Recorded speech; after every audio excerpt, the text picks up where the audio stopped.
everyone. Welcome to the Story Behind the Agent podcast. I'm your host, Brett Chambers, and this is my co-host, Brian Miltenberger at the Chambers-Miltenberger Team here at C&amp Mortgage.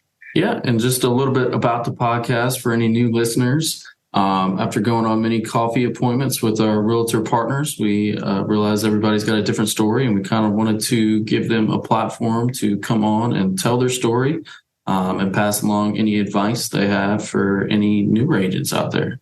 Yep, and this week we got Scott Gibson, so stay tuned. It's a great podcast.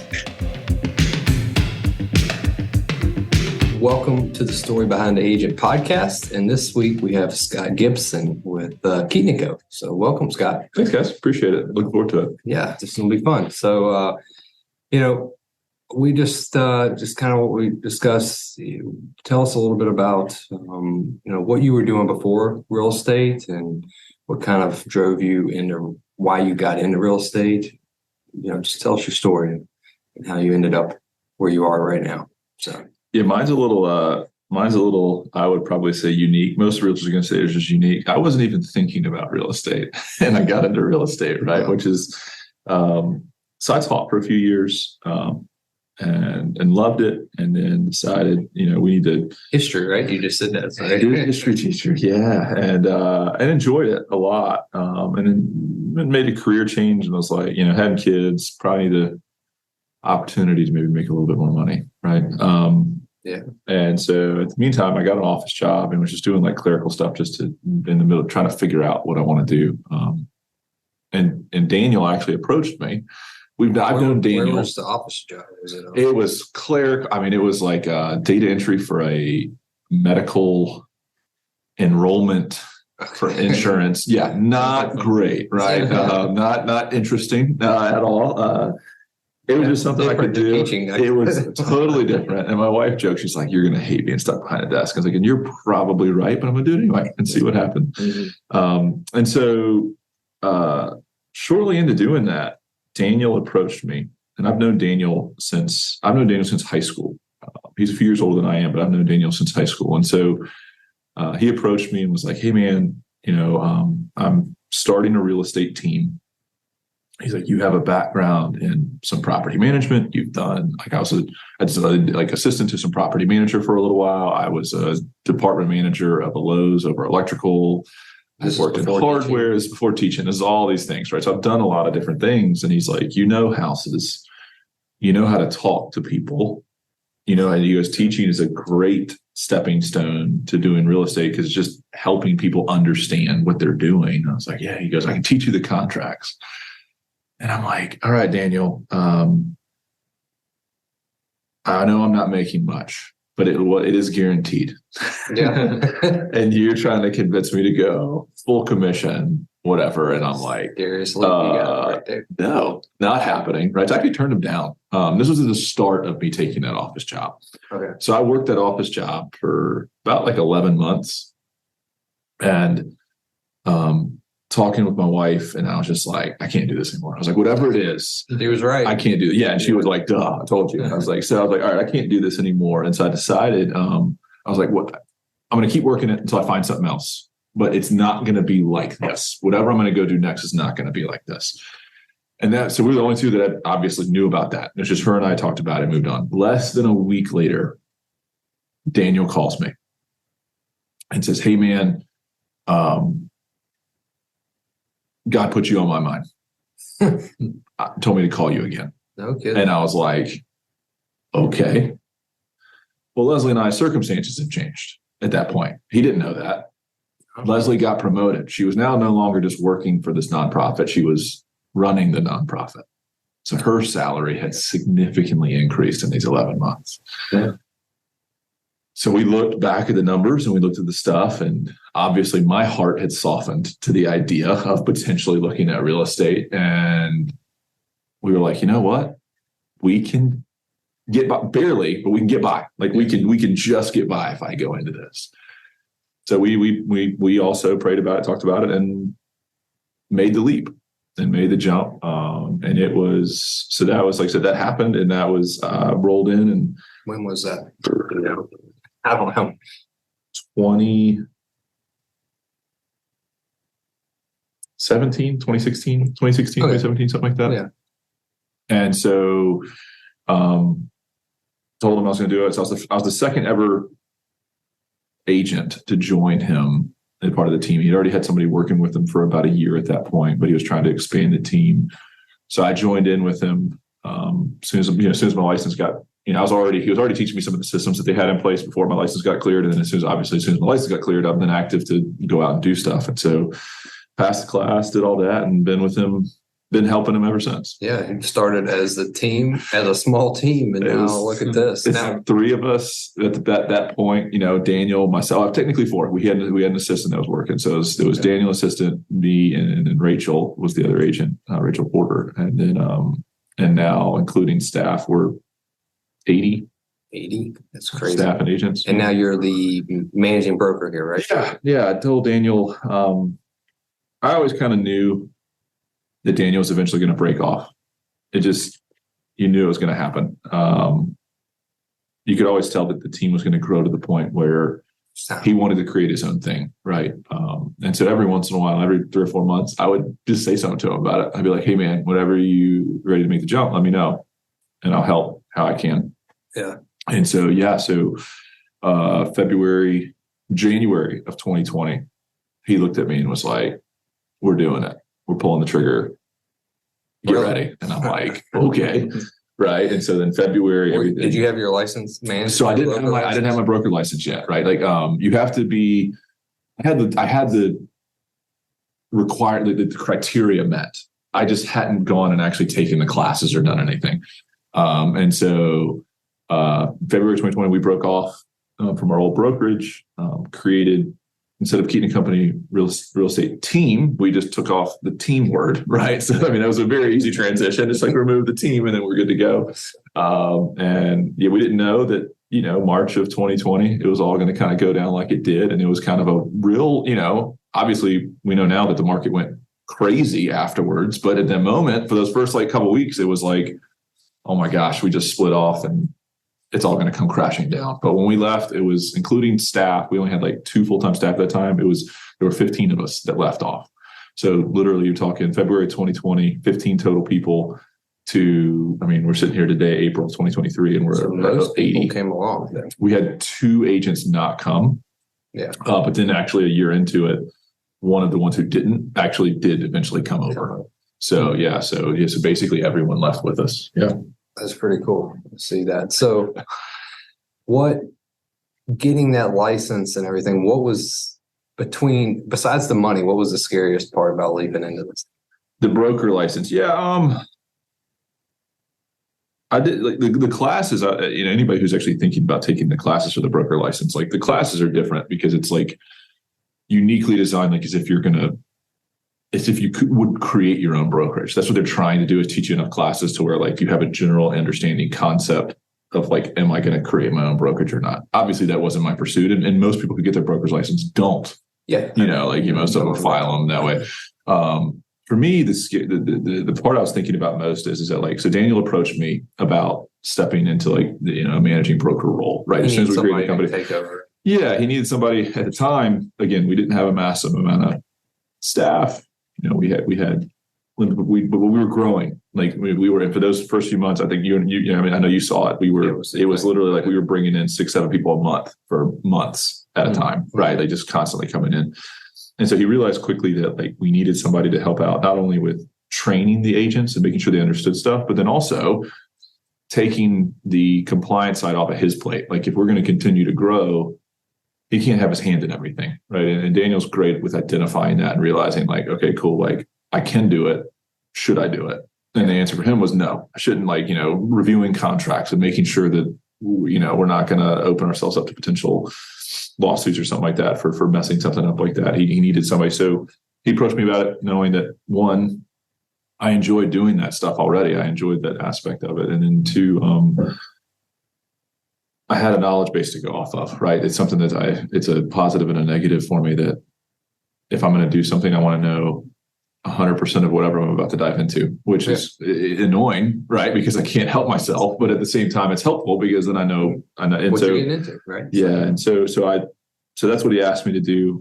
So I still, majority of my income is still helping people buy and sell. But that's honestly the way I want it, right? Like I don't want to be, we already talked about the fact I don't want to be cooped up behind a desk all day long.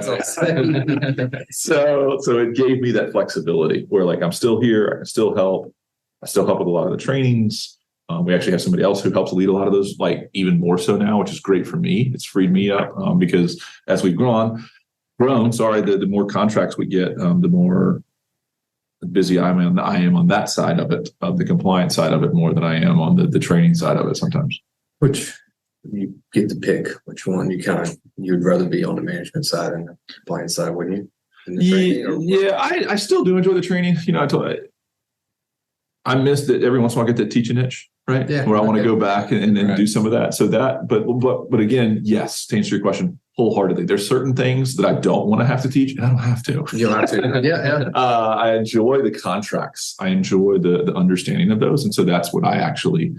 Also, because they directly relate to my compliance side of it. So if I'm training them on the front end, objectively, it makes me have less issues on the back end. It makes you an awesome realtor for your clients too, because now you know it. Well, that's head and toe. Yeah, that's what I tell my clients. I'm like, look, if somebody's, I don't know why, but certain clients want to pester you a little bit more for like, how do you know what and I'm like, hey, I teach this thing once a month. So I should know what it actually says. Yeah, I might be in trouble. So, yeah. I hear you on that. I don't know the contract as well as I should, but processor does. She looks over everything. I can send you, I've done videos on all the too. I'll send you a video. Perfect. We got a lot of compliance ourselves, so we'll stay away from that contract side on your end. But so what has been, would you say, the most challenging thing? So let's say most challenging when you first got into it, not now. When I first got into real estate, it was more of again, that personality of mine wanting to know everything. It was more of a fear of getting into a situation where I'd have to own up to not knowing something, which, by the way, it happened, right? And it happens to this day, right? Like, and it's one of those things of growing into that understanding.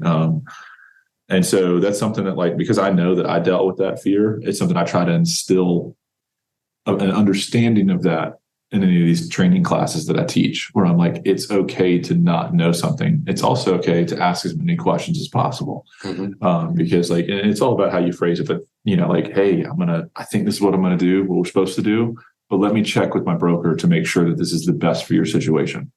Nobody ever says anything negative to that. They're always like, oh, okay, cool. Yeah. Sounds great.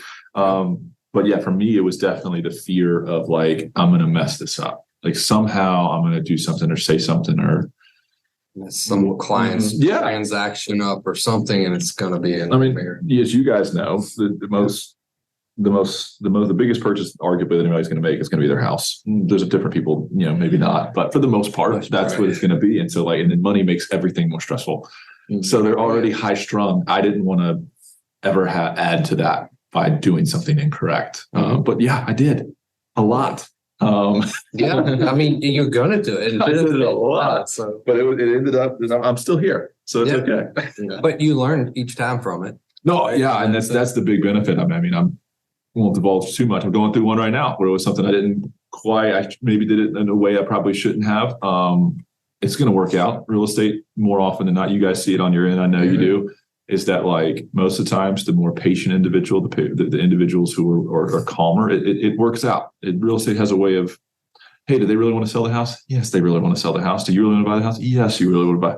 We're going to figure this out. Let's figure it out. And so most times it ends up going that way. But yeah, every single time it's been a lesson of like, okay, not doing that again, right? Like, or hopefully positively, that was actually a great way to do it. Cool. Well, yeah. I'll teach this to the people I have here to make sure they understand it that way too. This is how you could do it. Yes, right? Absolutely. And it might be a little different next time. You don't know. So it's funny you say stay calm, because we've had people on the podcast, and they mention that like you're supposed to be calm for your client.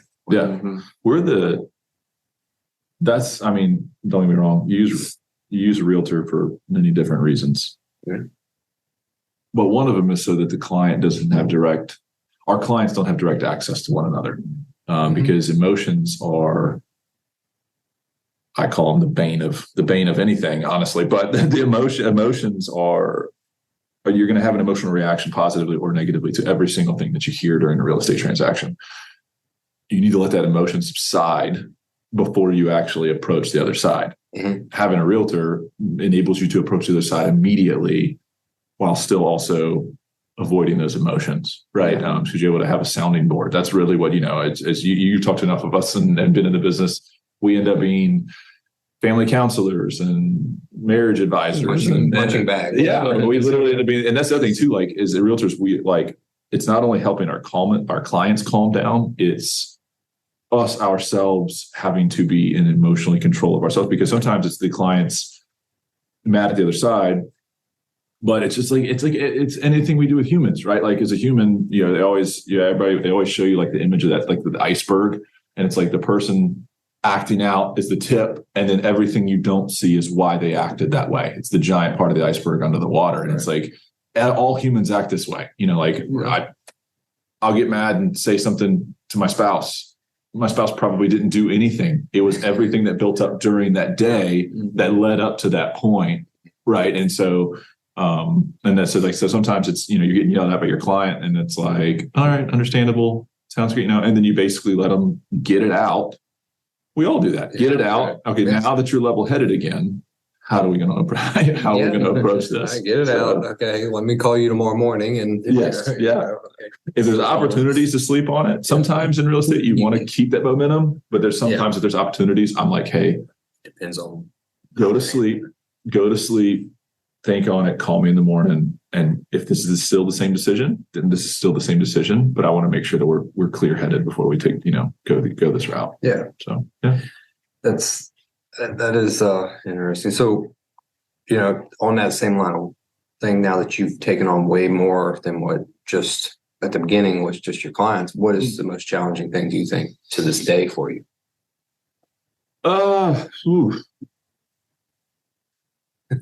Honestly,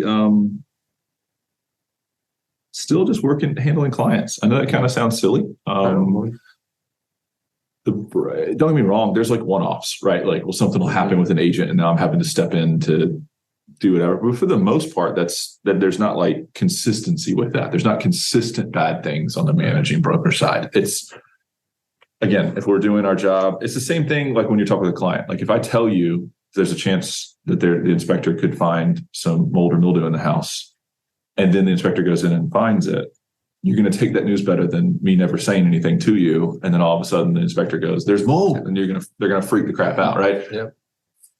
It's the same thing with my agents. Like, if I do a good job prepping them up front with everything that's understood and they could potentially see, for the most part, they're able to handle those things. And it's all about, I'm telling, like, I guess, if I'm going to name one thing that's the difficult part with the managing broker side, the challenging part with the broker side, is instilling confidence in new agents. I struggle with it too, so I sympathize with it, but it's instilling confidence.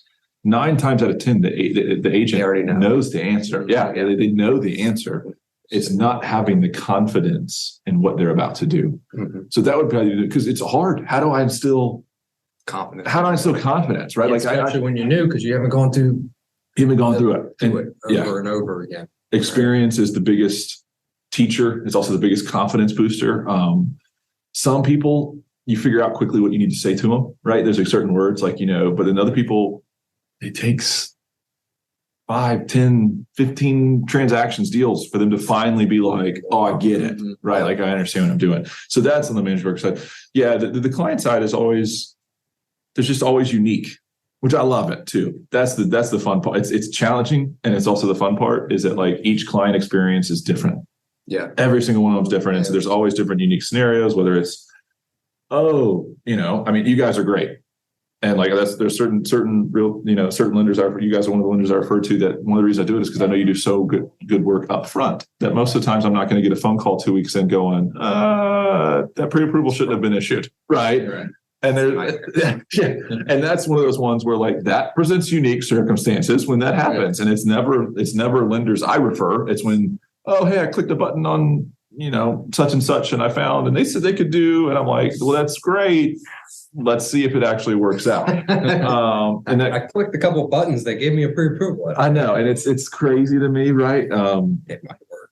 But I like, it's challenging, all those unique things, but it's also what makes the job kind of fun and interesting. I like meeting different people and different economic and social backgrounds and all this type of stuff like that. And those all present unique circumstances, which can be really challenging in a bad way, but they're also, a lot of times I find them challenging, like in a fun way. Like, how do I uniquely help you where you're at? Relate to that person. Yeah. Every day is the same. Yeah, absolutely. Relating to that person is definitely something realtors have to do. They have to connect some way or another. So Treat it like a first date. yeah, That's what I teach all of my agents. Connection here. I teach all my agents when we, especially, if you're doing a buyer's consult, like in an office, that's the first time you're meeting them. I actually find that harder to treat it as a first date, as if it were just meeting at the house. Because if we're walking around the house, I'm showing you the house, you're distracted. Yeah, you're talking about the house. Yeah. So I can hit you with other questions, and you're not going to really think it. You're going to just be there. Most of they're open and honest about it. They're just going to be open. They're just going to tell you all the answers. And I'm pestering them with like 100 different questions. Yeah, I'm telling them about the home, but we know statistics tell us that 90% of the time they don't buy the first house they see. So why in the world am I going to spend any effort trying to sell that house? Doesn't make sense. Like, I'm going to give you the details. I'm going to give you the data. I'm going to help you look at it. And if you want to buy it, great, awesome. I'm not going to complain about it, but I need to form a relationship. And so as we're talking about, how do I relate, and just pester them with questions to figure out what so I find commonalities. So like when at the end of that house tour, we're leaving and I approach you with, hey, let's meet. Hey, do you got time tomorrow? 30 minutes, meet in my office, and we'll just kind of sit down and do a buyer's consult. I got 3 boys, so spending time with them, going to sport. And I like to take them to sporting events. They play, but I really do like to take them out to sporting events so they can see, like,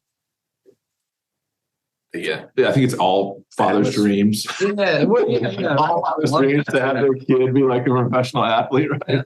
And I know that's probably not going to happen. The odds are definitely against that, but like showing them that like it's okay to dream big. Like, hey, like you really like soccer, like we're going to go to as many Kickers games here locally as possible and see what that's like, and see how these guys, and they like their eyes open when it's like, wait, they get paid? And I'm like, yeah, they get paid to do this right in now. front of the stands while you eat popcorn. I was like, that's pretty cool, right? So doing that, I have a few buddies that I enjoy just hanging with. Sometimes the older I've gotten, it gets harder and harder to schedule time to be with people. I think that's maybe the American lifestyle. We always have to be busy doing stuff. And the more your family, the older your family gets, the bigger your family. I mean, it's just going to get worse, right? Yeah, as the kids get older, it's just going to get worse. It is. But I enjoy the time where I just get to go sit on the back porch at a buddy's house.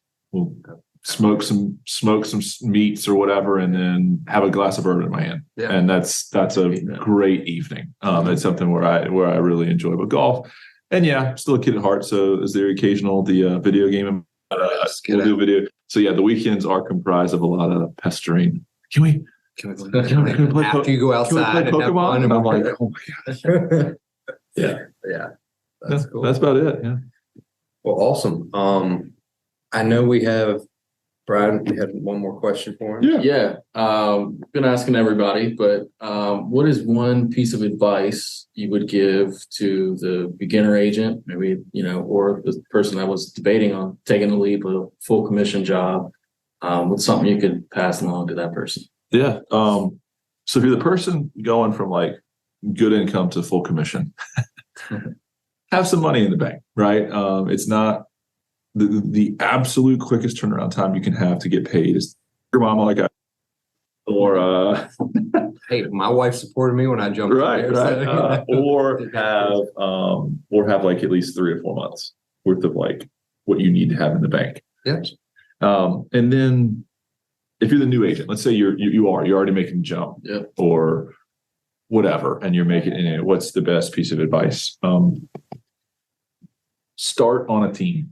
That's the best advice I can give, is start on a team. And the whole reason being is that There's you can have all the different analogies in the world. You can have, is it better to have, I always just say, would you rather have a little bit of something or a whole lot of nothing?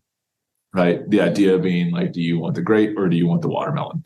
That's a piece of the watermelon or the whole grape. Right. And it's this idea of like, yeah, if you join a team, are the commission split's going to be worse? Yeah, they're going to be worse than if you went individual. Duh. They're giving you something, right? That's the whole purpose behind it. But they're giving you something. Most of the times they're going to be giving you leads. Objectively, you want them giving you everything, which is support, training, mentorship, leads. It's stuff that's like you get your license and the only thing they taught you to do is how to not get sued. That's the only thing that the state is requiring of you. It's not even sued contractually. It's how do you not offend someone? It's really it's the ethics. That's what they teach you in getting your license, is just the ethics of it, and then some national rules. Well, you're not going to be selling real estate nationally, so you probably don't need to know a lot of those national. Anyway, sorry, we're harping on this. Ours is the same thing. Ours is compliance. I mean, how not to get sued, not Yeah, how to make a loan happen. But they give you your license, and it goes, cool. Have you ever looked at the contract? No. But you're fully licensed, right? And now the state requires you to, within the first year, you have to do a contract class. You have to do all these things. You have to do some, certain amount of hours of continuing education that first year. But it doesn't. Again, you could put it off for 11 months, right? It doesn't, so it doesn't, I was like, what am I going to do? And just because you sit through one class one time, you didn't master it, right? And objectively, you want to be a master of your craft. And so joining a team, I wouldn't be sitting here with you guys today if I didn't join a team initially. Just flat out. Out of my first 10 deals, I did 10 in my first calendar year. My first 10 deals, one of them was personal. Mm-hmm. And that's probably for 90. Yeah. I mean, it's up to 99% of the people in the. Yeah. Just, I mean, like your mom might use you. Yeah. Right. Like your sister might use you, but your friend may not, just because you got your license. And that's the expectation sometimes with realtors is they have this. Well, some realtors have this very optimistic lens on that, like, oh, I got my license. Good thing. It's a good thing, but I made this post and now everybody's going to call me.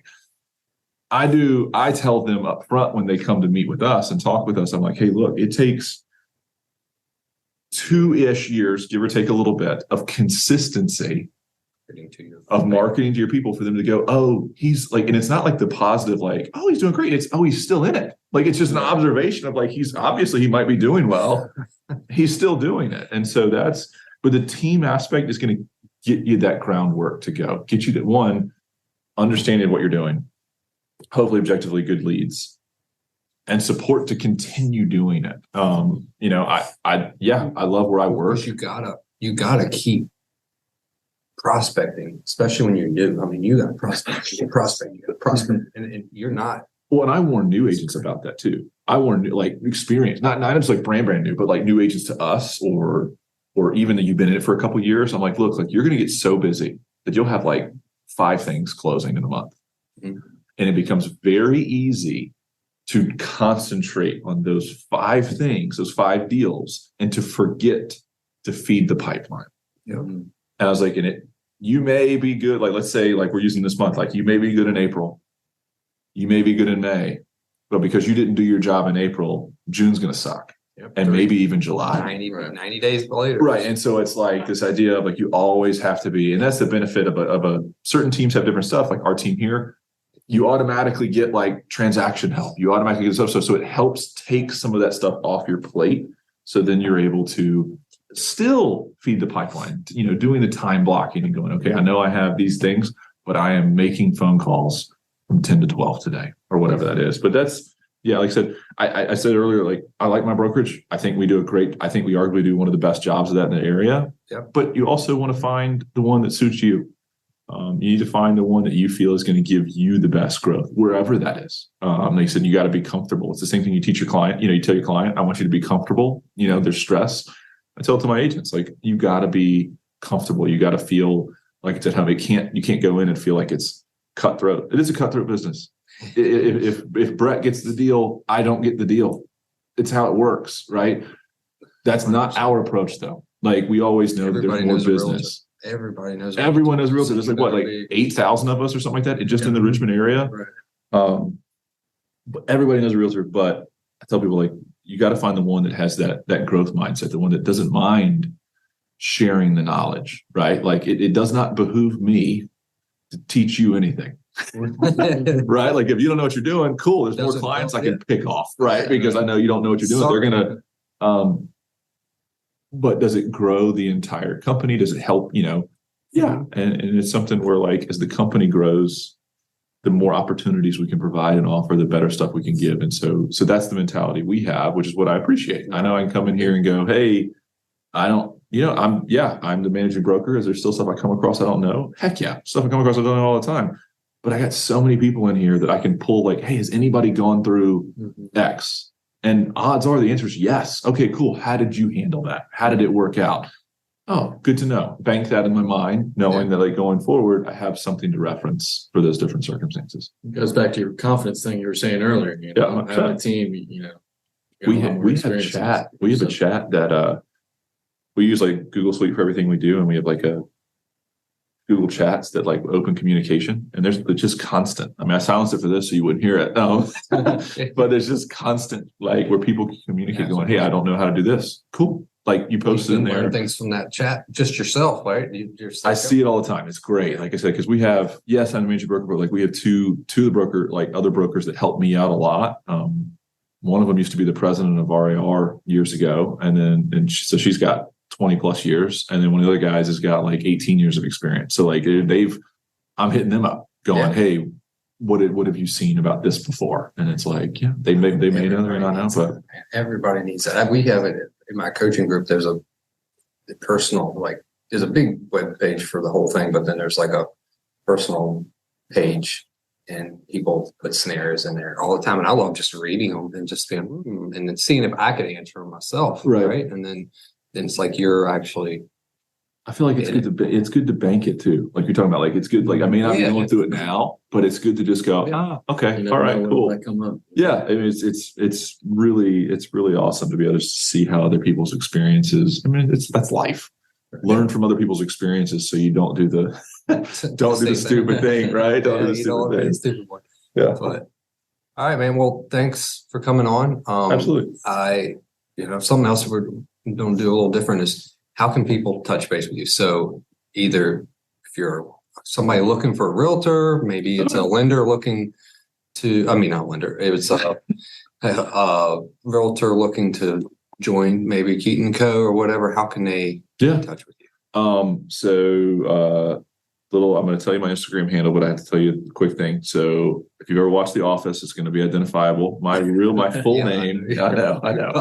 My full name is actually Michael Scott Gibson, right? So Michael Scott may kick that. So I use it as an icebreaker with clients. But anyway, so my they can check out my Instagram and message me on there. It's VA_Michael Scott. Like, that's pretty easy. They can call me, 804-647-1247. You email, whatever. Like I said, it's Scott Gibson Real Estate is on Facebook. That is literally, it's just look up Scott Gibson Real Estate, and that's me on there too. All that stuff, all of us now, it's all comes through on my phone. So it's pretty quick, but happy to talk with people, just chat. Like, so there's a lot of different people that, I've talked to that ultimately end up with us. There's people I've talked to that they did my advice, looked around and found one that better suited them. Great. They're in the business now and they're working with another brokerage and they're happy. Awesome. I'm just happy I like just sitting down and talking to people and figuring out what's going to be best for them in that situation. So, awesome. Yeah. I definitely agree with that. So if you're listening to this, Scott's an awesome guy. I definitely worked with him for years, and just keep him in mind. So appreciate it. Thanks for coming in. Thanks, guys. Really appreciate it. All right. Bye, man. Thanks, everyone, for listening to this week's podcast with Scott Gibson at Keeton Co Real Estate. Once again, I'm Brian Miltenberger, and this is Brett Chambers at the Chambers-Miltenberger Team here at C&amp Mortgage. Yeah, and if you're listening to this podcast and enjoyed it, please go on, leave us a review. 5-star would be amazing, but be honest with us here. And also, if you're an agent and you want your loans closed on time, you want exceptional communication throughout the process, and you want your leads followed up like green on a pickle, then give us a shout. 540-908-7764. And we'll see you on the next podcast.